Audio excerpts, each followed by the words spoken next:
Welcome to TICE TV. Today I have with me Mr. Rahul Singh. He is the co-founder of IdeaForge, a startup which recently launched its IPO and turned into a unicorn.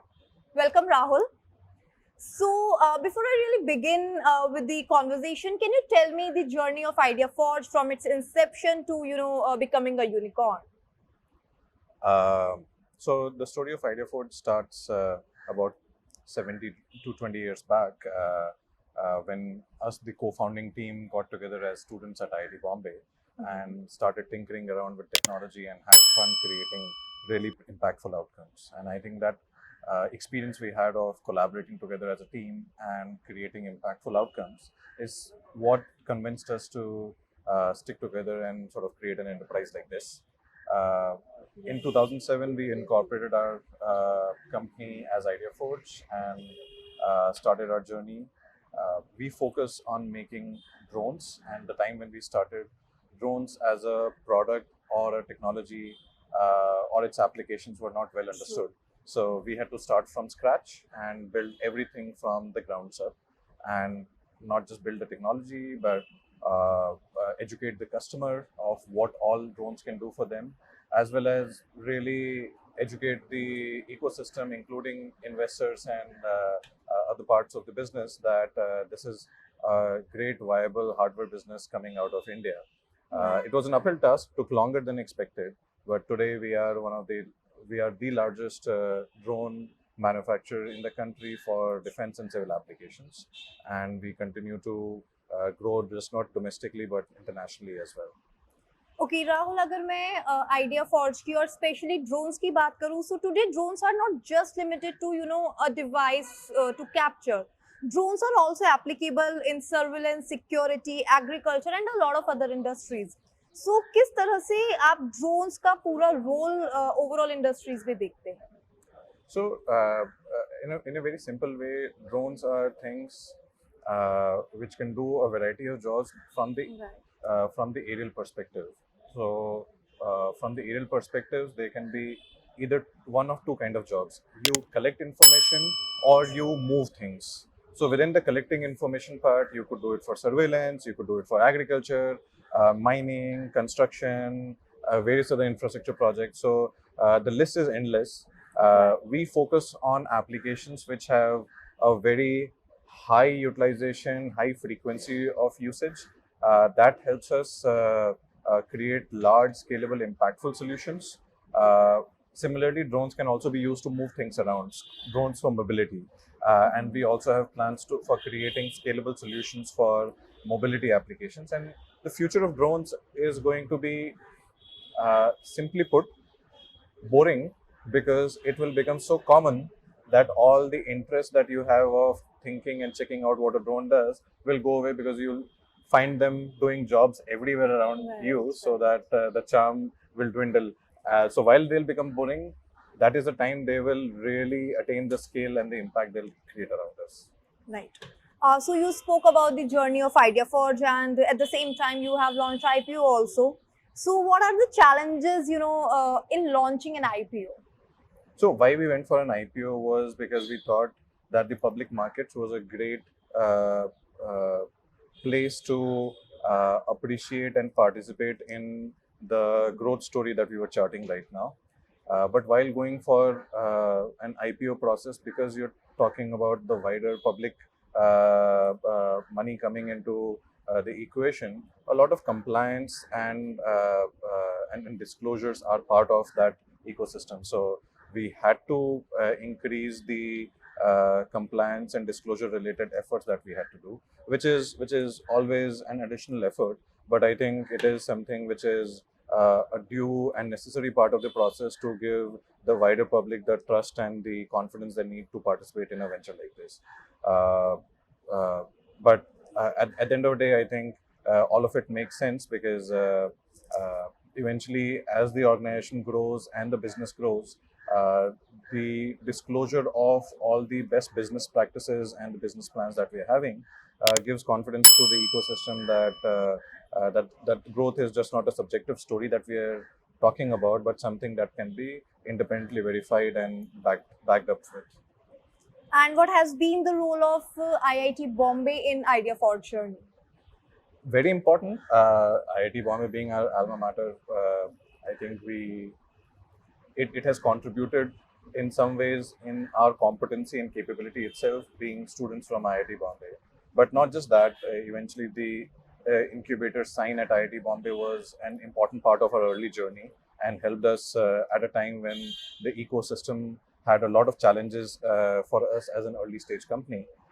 And subsequently, we continue to interact with with IIT Bombay in terms of managing all the developmental collaborations that we can do on campus. So we work extensively with academia and the students on campus to create, to essentially get the work done in the academic environment to be relevant to the industry and the customer, and in a process creating a win-win scenario for both industry and academia. All right. So you started almost 2 decades ago, and at the time when technology was not at a level where we are today, and today India is also the third largest startup economy. So how things have changed from then to now? I think right now the Indian ecosystem is a lot more entrepreneurship friendly, and I think it's a great time to be an entrepreneur. Not that it assures you of anything. If the right initiative, the right inputs are not put into the effort that you're putting, but I think today the ease of doing business has improved a lot. The access to capital, because there's been a few generations of entrepreneurs in India, so there are a lot of India-based funding entities which are there, which are helping this happen. And I think because of the digitization and the expansion of the digital economy, a lot of new business opportunities are opening up. So it's an exciting time to be doing entrepreneurship in a country like India, and that's a win-win for both entrepreneurs and the country and the society as such. Also, we are hearing about funding winters in the industry for quite a year now. So, how do you really suggest the new age startups and entrepreneurs to survive in such difficult times? I think it's important to have business sustainability to start with. Over dependence and going in a sort of you shouldn't be like a Diwali rocket that fly sky high and then run out of fuel and come back. I think, so example, a part of our value system is based on the theme of flight. The 5 values that we have is prepare and take off, fly together, stay at a distance, create impact, safe landing, and reflection.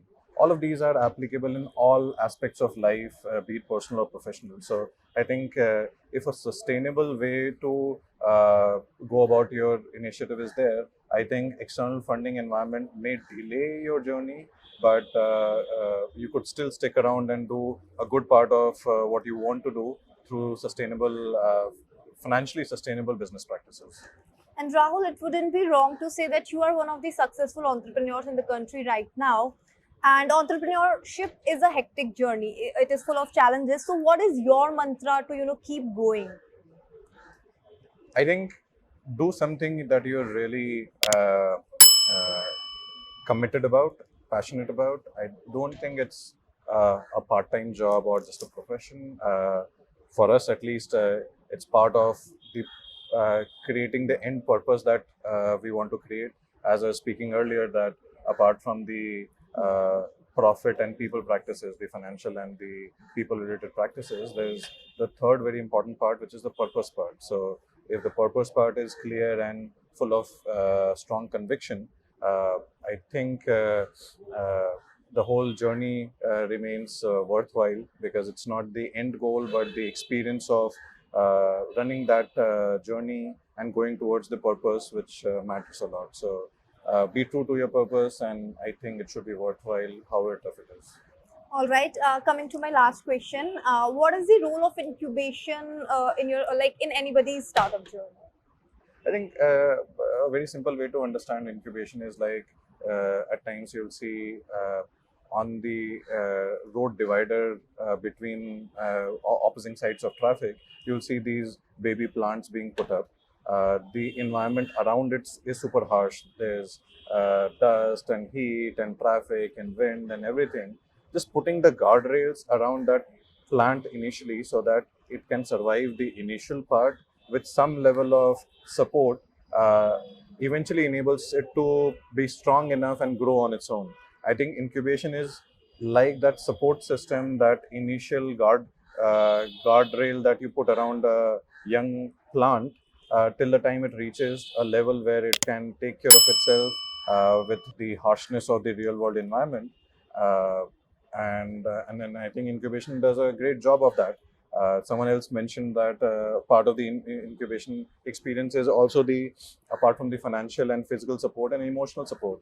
That's a place where you want to come back and sort of really make things happen at your own pace and your own way. So from that perspective, I think incubation plays an important role in the journey of enterprises who choose to take that journey.